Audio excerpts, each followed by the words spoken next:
بسم اللہ الرحمن الرحیم۔ عزیز طلبہ السلام علیکم ورحمۃ اللہ وبرکاتہ۔ عزیز طلبہ، امید ہے کہ آپ حضرات سب بخیریت ہوں گے، اللہ سب کو خیریت سے رکھے۔ آج ہمارا سبق نمبر 11 ہے، جماعت دہم مضمون اردو کی غزل ہم پڑھ رہے تھے، جگر مراد آبادی کی غزل کی ہم نے بلند خوانی کی سب سے پہلے، پھر اس کے بعد اس کی تفہیم کی اور پھر اس کے بعد اس کی تشریح، اور اب انشاءاللہ اس کی مشق کریں گے۔ اور ہماری مشق کا سوال نمبر 1 ہے کہ مندرجہ ذیل سوالوں کے مختصر جوابات لکھیں۔ الف ہے کہ اس غزل کے مطلع کی نشاندہی کیجیے اور اپنی کاپی میں الگ سے لکھیے۔ تو بھائی بچوں، ایک تو بات آپ کے ذہن میں ہے، آپ کو پتہ ہے کہ مطلع وہ پہلا شعر ہوتا ہے غزل کا جس کے دونوں مصرے ہم قافیہ و ہم ردیف ہوں، دونوں مصرے ہم قافیہ و ہم ردیف ہوں۔ تو پہلا شعر ہے کہ آدمی آدمی سے ملتا ہے، دل مگر کم کسی سے ملتا ہے۔ ہم دیکھتے ہیں کہ یہ ہم قافیہ اور ہم ردیف ہے یا نہیں۔ تو اس غزل کا قافیہ ہے ملتا، ردیف ہے ملتا ہے، تو ملتا ہے دونوں مصروں میں موجود ہے، تو ردیف ایک ہے۔ اور اس کے بعد پھر اس کے اندر آدمی اور کسی، پھر سادگی، پھر ہنسی۔ یہ آدمی اور کسی جو پہلا شعر کے 2 مصرے ہیں، پہلے میں آدمی اور دوسرے میں کسی، یہ اس کے قافیے ہوں گے۔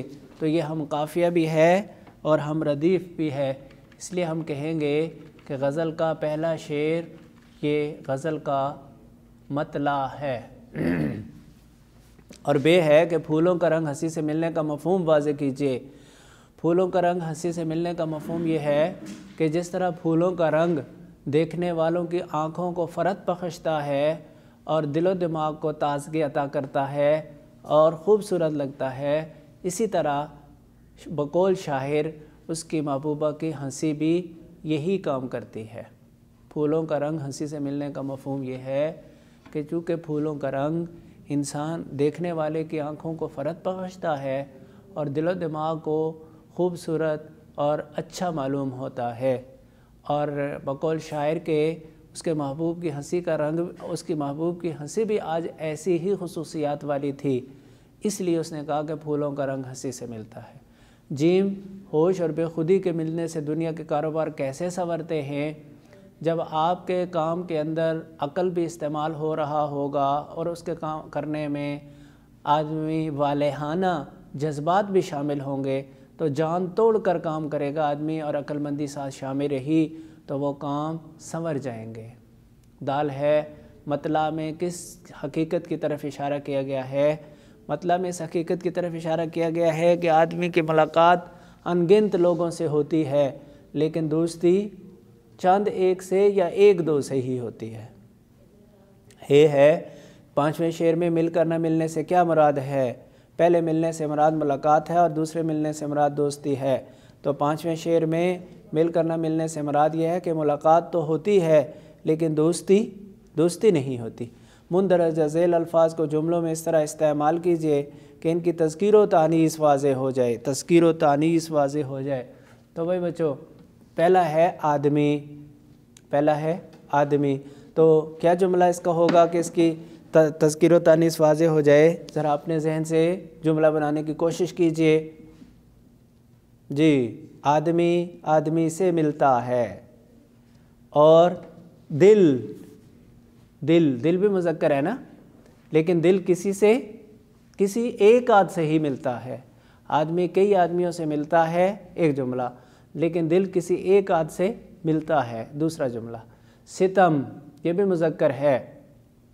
میں جب بقول شاعر میں جب اپنی محبوبہ سے ملتا ہوں تو اس کے ستم بھول جاتا ہوں۔ جب ہم نے کہ کہا تو ہم نے اس کا مذکر ہونا ظاہر کیا۔ ہنسی، بقول شاعر اس کے محبوبہ کی ہنسی پھولوں کے رنگ سے ملتی ہے۔ بقول شاعر اس کی محبوبہ کی ہنسی پھولوں کے رنگ سے ملتی ہے۔ قیامت، مؤنث استعمال ہوتی ہے، قیامت۔ جی، تو بیٹا قیامت کا جملہ بنانا ہے جس میں قیامت کا مذکر یا مؤنث ہونا واضح ہو جائے۔ تو کیا جملہ ہوگا بھی بچوں؟ قیامت کی گرمی، کہ گرمی کی تانیث کو ظاہر کر رہی ہے۔ قیامت کا فتنہ، یہ فتنے کے مذکر ہونے کو ظاہر کر رہی ہے۔ قیامت خود مذکر ہے یا مؤنث ہے، اس کے لیے جملہ ذرا آپ بنائیں، آخر میں انشاءاللہ اس کا جملہ ہم بناتے ہیں۔ ہوش مذکر ہے، اپنے ہوش و حواس قائم رکھو، اپنے ہوش و حواس قائم رکھو۔ روح مذکر ہے بھائی بچوں،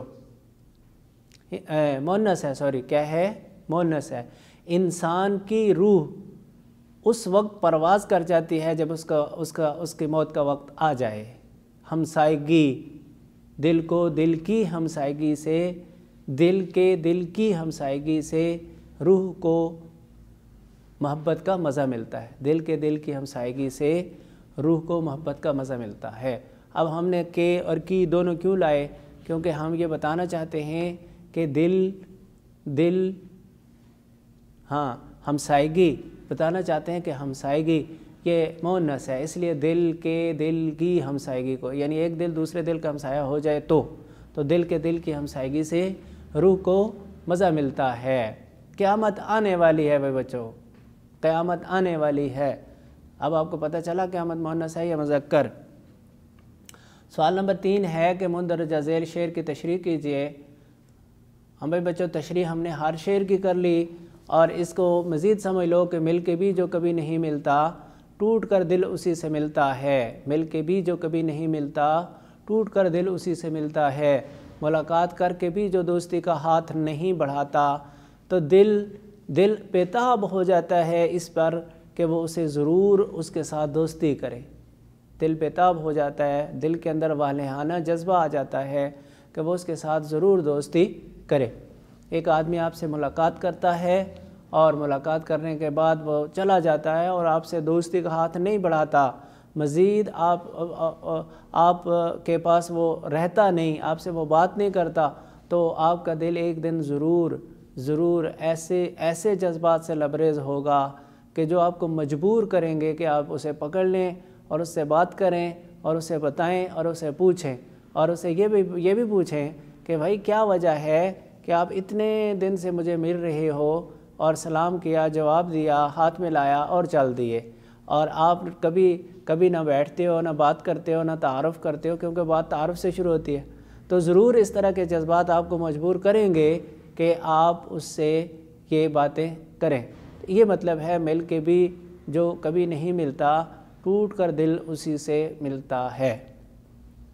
سوال نمبر 4 ہے کہ جگر مراد آبادی کی غزل کا متن ذہن میں رکھ کر درست جواب پر درست کے نشان لگائیں۔ بھائی بچوں وہی جواب درست سمجھا جائے گا جو غزل کے مطابق درست ہوگا۔ محبوب کے سادگی سے ملنے کا شاعر پر کیا اثر ہوتا ہے؟ خوشی سے پھولا نہیں سماتا، محبوب کے ستم بھول جاتا ہے، نشہ سا چھا جاتا ہے، یا غم بھول جاتا ہے؟ تو نمبر 2 محبوب کے ستم بھول جاتا ہے۔ اس کے بعد بے ہے کہ پھولوں کا رنگ محبوب کی کس بات سے ملتا ہے؟ ہنسی سے، شکل و صورت سے، تازگی و نزاکت سے، یا خوشپوشی سے؟ ہنسی سے۔ اور جیم ہے کہ فتنہ قیامت کا سلسلہ کس سے ملتا ہے؟ محبوب کی خوش قامتی سے، خوش ادائی سے، انگڑائی سے، محفل آرائی سے؟ تو محبوب کی خوش قامتی سے۔ دل ٹوٹ کر کس سے ملتا ہے؟ کجادا سے، دل ربا سے، خوش ادا سے، مل کے بھی جو نہیں ملتا۔ بے خودی سے ہوش آنے پر کیا ہوتا ہے؟ بھائی بچوں یہ MCQs ٹھیک نہیں ہے۔ بے خودی سے ہوش آنے پر کیا ہوتا ہے نہیں، بے خودی کے ہوش سے ملنے پر کیا ہوتا ہے؟ بے خودی کے ہوش سے ملنے پر کیا ہوتا ہے؟ تو افسوس کاروبار جہاں سنورتے ہیں، بے خودی کو جی چاہتا ہے، اداسی بڑھ جاتی ہے۔ کاروبار جہاں سنورتے ہیں، بے خودی کے ہوش سے ملنے پر، بے خودی کے، اس کو آپ نے ٹھیک کر لینا ہے، بے خودی کے ہوش سے ملنے پر کیا ہوتا ہے، ورنہ تو بے خودی سے ہوش آنے پر کیا ہوتا ہے تو پھر کاروبار جہاں سنورتے ہیں درست نہیں ہے، پھر تو ہو سکتا ہے کہ افسوس ہو۔ تو بے خودی کے ہوش سے ملنے پر روح کو محبت کا مزہ کب ملتا ہے؟ دل کی ہمسائیگی میں، ہجر و فراق میں، وصال میں، تنہائی اور یکسوئی میں، دل کی ہمسائیگی میں، دل کی ہمسائیگی میں۔ لو بھی بچوں، چار سوالات ہمارے ہو گئے آج کی مشق کے، اور 5ویں سوال سے انشاءاللہ دوبارہ کریں گے۔ اس وقت تک کے لیے اجازت۔ والسلام علیکم ورحمۃ اللہ وبرکاتہ۔